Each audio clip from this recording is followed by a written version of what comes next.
नमस्ते मेरे प्यारे बच्चों, आप सभी का आपके अपने परिवार लवी एनसीईआरटी क्लासेस में बहुत-बहुत स्वागत है। तो बच्चों कल हमने जो है आपको केमिस्ट्री स्टार्ट करा दी है, ठीक है? आज मैं आपको केमिस्ट्री का अगला एक नया टॉपिक आईयूपीएसी नाम यानी कि आपको हाइड्रोकार्बन के आईयूपीएसी नाम पढ़ाने के लिए जा रहा हूँ। देखिए आपको सामने दिख रहा होगा। सबसे पहले आप हेडिंग डाल लीजिएगा कार्बनिक यौगिकों के नामकरण की आईयूपीएसी पद्धति, ठीक है? इस तरीके से आप ये वाला हेडिंग डाल लीजिएगा। देखिए आईयूपीएसी क्या होते हैं, फुल फॉर्म देखिएगा पहले। IUPAC international union of pure and applied chemistry, इसकी फुल फॉर्म होती है international union of pure and applied chemistry. IUPAC पद्धति में विभिन्न कार्बनिक यौगिकों का नाम उनकी संरचना के आधार पर पढ़ा जाता है, यानी हमारे जो कार्बनिक यौगिक होते हैं उनकी जो संरचना बनती है उनके आधार पर हम आईयूपीएसी नाम पढ़ते हैं। इस पद्धति की जो प्रमुख विशेषताएं हैं वो हमारी ये निम्न प्रकार है, ठीक है? हमारी आगे विशेषताएं नंबर 1 क्या है कि इस पद्धति में नॉर्मल हाइड्रोकार्बन को सभी कार्बनिक यौगिकों का जनक माना जाता है तथा अन्य सभी कार्बनिक यौगिक नॉर्मल हाइड्रोकार्बन के व्युत्पन्न माने जाते हैं। यानी जो हमारे पास नॉर्मल हाइड्रोकार्बन होता है उसको सभी का क्या माना जाता है, जनक माना जाता है, और बाकी सभी जो है नॉर्मल हाइड्रोकार्बन से ही मिलकर बने होते हैं। नंबर दूसरा, इस पद्धति में सभी कार्बनिक यौगिकों के नाम दो भागों से मिलकर बने होते हैं, जिनमें से एक भाग पूर्व लगन तथा दूसरे भाग को अनुलगन के रूप में पढ़ा जाता है। यानी कि जो आईयूपीएसी नाम होता है वो दो भाग से मिलकर बना होता है, एक पूर्व लगन और दूसरा क्या होता है, अनुलगन। पूर्व लगन का मतलब होता है जो नाम के आगे लगा होता है, और अनुलगन का मतलब होता है जो नाम के पीछे लगा होता है। जैसे किसी का नाम कुछ भी पढ़ते हैं, पीछे कुमार लगाते हैं, आगे उसका नाम हो गया, तो इस तरीके से ये नाम होता है। अनुलगन मतलब पीछे का जो लिखा हुआ होता है, और पूर्व लगन जो आगे लिखा होता है, ठीक। अगला तीसरा है, इस पद्धति में यौगिक में उपस्थित कार्बन परमाणु की सबसे लंबी सीधी श्रृंखला में कार्बन परमाणु की संख्या को पूर्व, जैसे मैथ, एथ और प्रोप आदि, इस तरीके से हम इनको पढ़ते हैं। तो चलेगा मैं आपको बताता हूँ, अगर कार्बन की संख्या कितनी हो तो तब हम इसको क्या पढ़ेंगे। यहाँ देखिएगा इस तरीके से, देखिए सबसे पहले यहाँ देखिएगा एक छोटा सा टेबल बना लीजिएगा इस तरीके से, कार्बन परमाणु की संख्या, और साइड में लिख लीजिएगा इसके पूर्व लगन।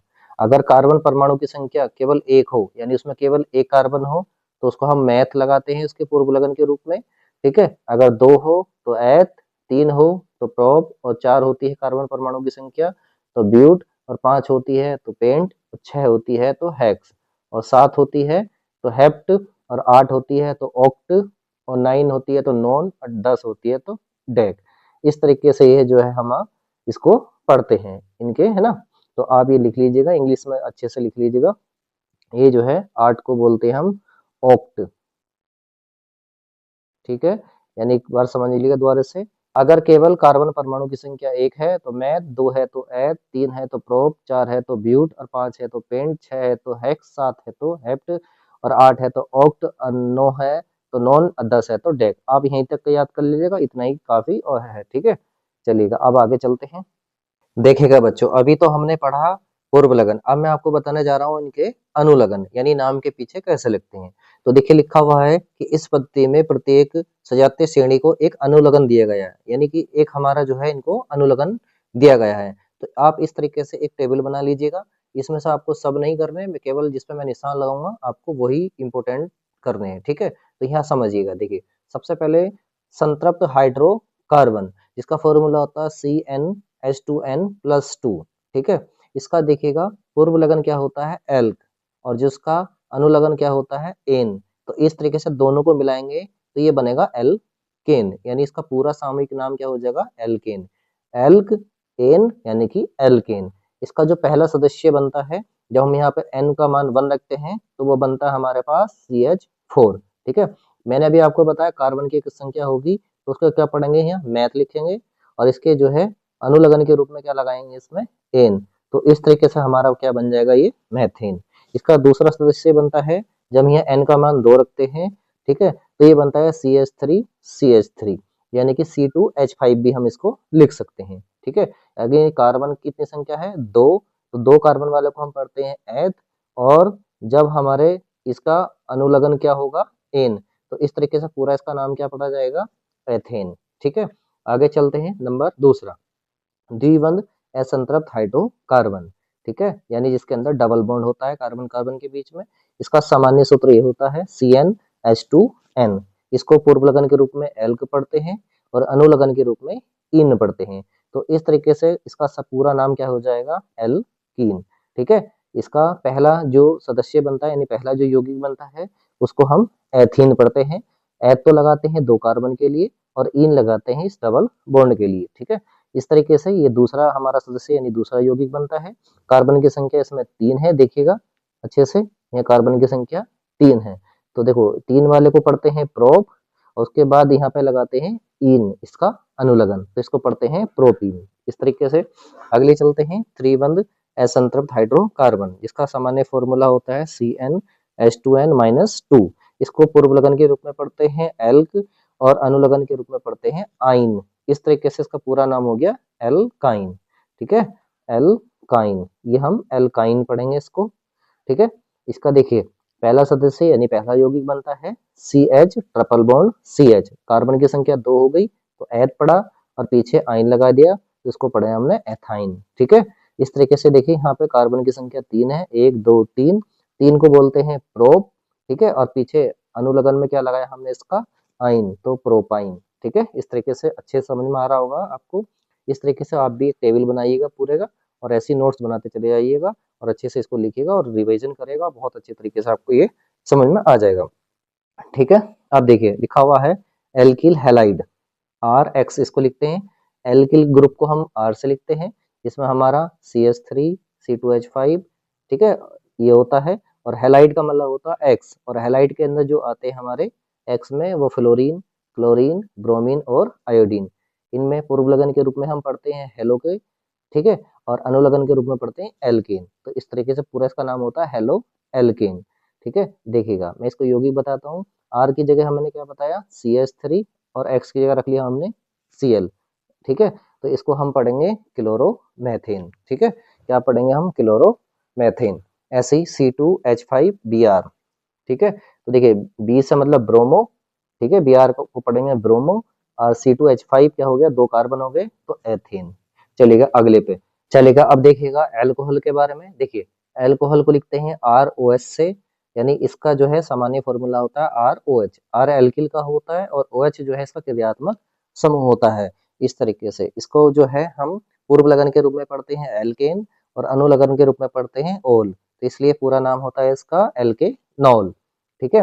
आप R की जगह क्या रख सकते हैं हम CH3 और OH, ठीक है, और कार्बन की संख्या 1 है तो उसको मैथ और उसके है ना मैथेन पढ़ दिया इसको, फिर इसको OH की जगह लगा दिया ओल, तो इसको पढ़ेंगे मैथेनॉल। इस तरीके से यहाँ कार्बन की संख्या 2 है तो उसको पढ़ेंगे एथेनॉल। अब चलते हैं अपने अगले एल्डिहाइड पर। देखिए इसका सामान्य फॉर्मूला था RCHO। CHO एल्डिहाइड का क्या है, क्रियात्मक समूह है। और देखिए इसको जो है पूर्व लगन के रूप में क्या पढ़ा हमने, एल्केन, और अनुलगन के रूप में पढ़ेंगे अल यानी AL, ठीक है, इसको पढ़ेंगे अल के रूप में। तो इसका पूरा नाम क्या हो गया, एल्केनल। इसमें हमारा पहला यौगिक जो बनता है वो बनता है हमारे पास मेथेनल, ठीक है। जो हमारा ये क्रियात्मक समूह होता है C, इसका C को माना जाता है नहीं लिया जाता है, तो एक कार्बन है तो इसलिए इसको पढ़ेंगे मेथेनल और R की जगह हमने यहाँ रख दिया H। अगर हम R की जगह CH3 रखते हैं, अब कार्बन की संख्या होगी 2 तो इसको पढ़ेंगे एथेनल। अच्छे समझ में आया होगा। अब चलते हैं हम कीटोन पर।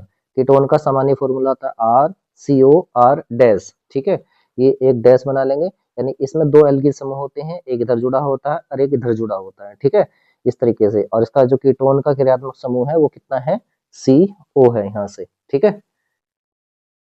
अब देखिएगा इसको क्या लिखते हैं, देखिए एल्केन, इसका जो है पूर्व लगन क्या पढ़ते हैं एल्केन और अनुलगन क्या पढ़ते हैं ओन, तो इस तरीके से इसका पूरा नाम क्या पढ़ा जाता है, एल्केनोन, ठीक है।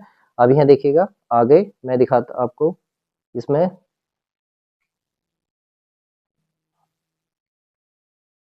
देखिएगा CH3COCH3, इस तरीके से देखिए हमारे कितने कार्बन आ गए, 1 2 3, तो इसको पढ़ेंगे प्रोप और पीछे लगा हुआ है ओन तो प्रोपोन, ठीक है। इसके बाद यहाँ पे CH3 है ना और CO C2H5 कितने कार्बन है, 4, तो इसको पढ़ेंगे ब्यूट ऑन यानी ब्यूटेऑन।